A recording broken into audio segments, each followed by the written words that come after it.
There's some nuance and some lesser known techniques that makes the difference between receiving a good blowjob and a fucking great blowjob. Chances are you're making at least one of these lesser known mistakes, and learning from this can take your brain game to the next level. This is part 4 in a series on blowjob mistakes, so go ahead and check out the playlist if you haven't seen the first 2 videos. The first lesser known blowjob mistake is not touching other parts of his body while you're giving him a blowjob. First, you've got the balls, obviously, and the perineum, or the skin between the balls and the bum. This is a really sensitive area for him and can feel really good when it's touched. The same with the bum. Some guys like butt stuff and they enjoy having their bum touched, and it can really amplify their pleasure. Some guys aren't into it, so you will need to discuss that. But other parts of the body almost always get ignored. Things like his chest and his nipples and his stomach.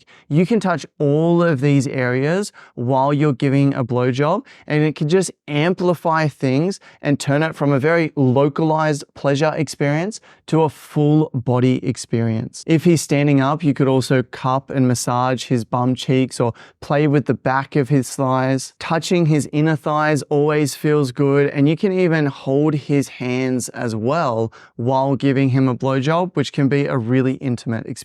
The second lesser known mistake is not teasing him. Many women will go in for a blowjob and they'll go in hard and fast straight away, even when he's soft. Like they're in a rush to get him hard and to get it over with. However, it can be an incredibly sexy experience and a massive turn on if a woman starts by taking her time with you and teasing you. And this can even happen before you're in bed, before his pants come off. You can be teasing him throughout the day, telling him you can't wait to have him in your mouth later tonight. Maybe rubbing him under the table and saying, I can't wait to taste you later. If a man has a woman that says stuff like this to him, he's so excited because not only does he know that he's going to get a blowjob, but he knows that she's really excited about it, and it's such a turn on. And then when it gets to the moment, you can tease with your hands in the beginning, rubbing on the outside of his clothes or the outside of his underpants. And then you can do light feather-like touches on his penis or on his balls.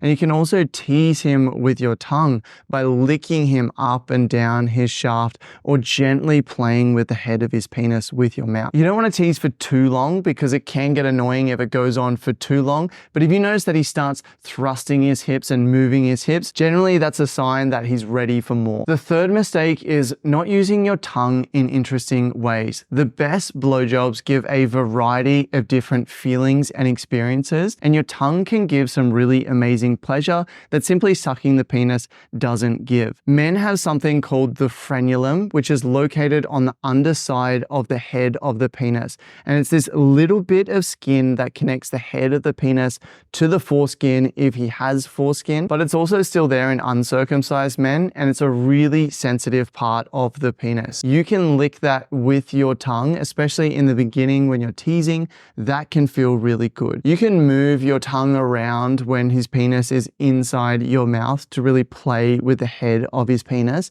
And if he has a foreskin, you can actually put your tongue underneath the foreskin in order to pleasure the head of the penis. Another amazing thing that some women do is you can stick your tongue out, and if you can take him deep in your throat, then you can actually lick his balls while his penis is in your mouth. The fourth lesser known mistake is not sucking him after he's orgasmed. So many guys absolutely love it if you continue to suck them for a little bit after they've orgasmed. Now, you don't want to use the same speed and velocity that you've used to bring him to orgasm, because chances are his penis is going to be really sensitive at this point in time. But what you can do is really slow licks and slow sucks. And not only does this feel really good on his penis, but it also feels really great for him emotionally and for his ego, because if you continue to suck after he's already orgasmed, he feels like you're doing it because you love it, because you love his penis,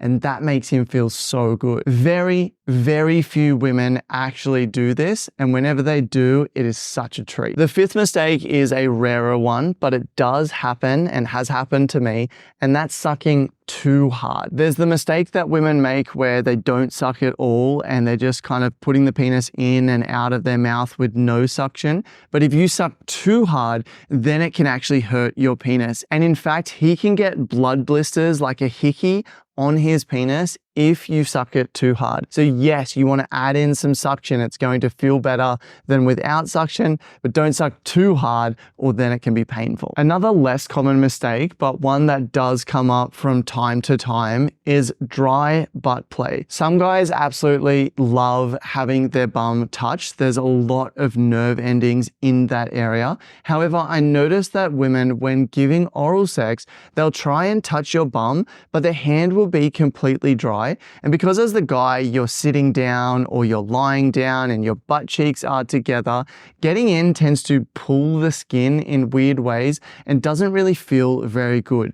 To solve this, it's really simple. If you're going to do butt play while giving oral sex, just make sure you spit on your finger or put lube on your finger so that when you're down there, it's wet and it feels so much better. And the last lesser known mistake is simply giving up too quickly. Look, I get it. Your jaw can get sore and tired when you're giving him a blowjob. However, the more that you do it, the less sore it's going to get. So if you push through, those muscles are actually going to get stronger. And you also want to focus on really relaxing your jaw so it's not hurting as much. If you really need a break, then you can come out and continue giving him a hand job while you're licking him, or you can give him a hand job and just suck on the tip of his penis so your jaw doesn't have to be fully open, but you're just using your lips. But I can't tell you the amount of times when it feels really good, you're getting really close to orgasm, and then all of a sudden she just gives up because her jaw's a little bit sore when you were very close. A good way to solve this is to communicate with your partner and get him to tell you when he's close, because generally your jaw is going to get sore right as he's really close. And if he can tell you, I'm about to come, usually you can push through the pain and you can finish the job. To learn more about how to give better blowjobs, go ahead and check out my Better Blowjob playlist. Otherwise, head over to my website at passionately.com. I've got a bunch of free resources over there that are going to make you a better lover. There's things on how to dirty talk with your partner, how to give oral sex, and there's more advanced courses as well to really up your bedroom game.